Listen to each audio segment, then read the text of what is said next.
Hello, everyone. Welcome to a very special episode of Book Examiner Files. Getting into the spooky season mood by putting on a costume, keeping my watch out. Got this nice background because today we're going to be talking about a truly scary thing. And that is checking out a book and realizing after the fact there is some nasty damage on the inside. And the reason I think this is an important tip for anyone checking out books from the library is that sometimes a book like this, Heat Wave by Richard Castle, if you know, you know. This book looks pretty good on the outside at first glance. Except for the dreaded post-it note, which a librarian has decided to put a cute doodle of a crying face on, so we know we're in for a good time. That is sarcasm. However, before we get to that post-it note, we are going to be looking at the outside. On first glance, the inside covers, front,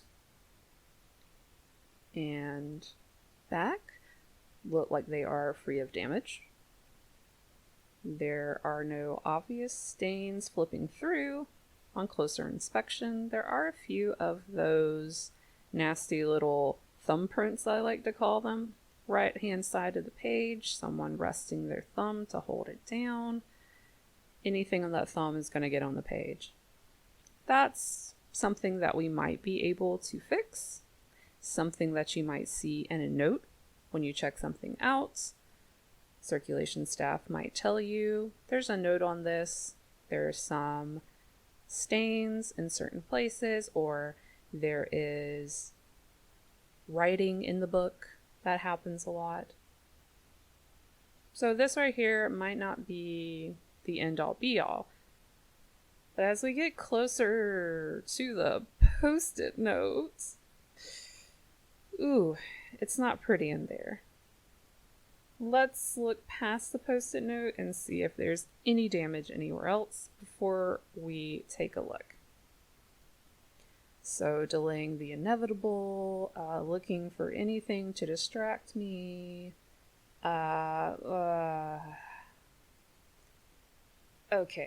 I have to be honest. I've seen this before. It's not pretty. So before we go any further, please take care of yourself. If you don't like nasty splatters, you might want to skip this video just entirely. So prepare yourself. We good? Okay. Put my little wooden coffin away. Okay. So, since we saw the thumbprints earlier, I am assuming this is a food stain. And something went terribly wrong. It looks like the main source is on the bottom right. And then it kind of is going upwards. Now, I do have to tell you, I'm not a splatter analysis expert, but I'm thinking it originated from the mouth onto the bottom right corner. Either way, this book cannot be repaired and can no longer be circulated. Therefore, it's going to the book graveyard. Our second example of why you should always check your books before you check them out.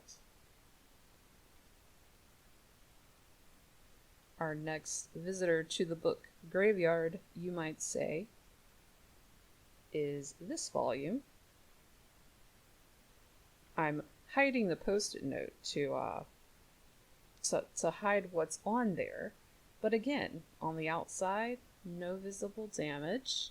Nothing that makes me think I should probably check the inside, or that the inside has damage. No binding issues from the top of the pages, no stains. It looks almost new. Except for the post-it note. And what's that? Is that the word blood? Oh, okay. I'm glad I have gloves on. I mean, my costume on. So let's again take a look at all the other pages. This one looks like it has some red splatter on some pages after the post-it note. Nothing beforehand. Nothing leading up to it. So let's go ahead and dive in. Oh, the rest of the post-it note said blood or ink. And it also notes that the damage is in a range of pages. So several pages have this damage. This is the first one. So we have this red splatter. I hesitate. I don't think it's a liquid. I think if it was a liquid, it would have bled through, but there's no bleeding. Oh, that's a pun. Anyway, there's no bleeding of the stain from the front to the back, so I think this is actually a dry substance. You can see this one right here. It's almost like it fell and like there are crumbles going up, and it's everywhere.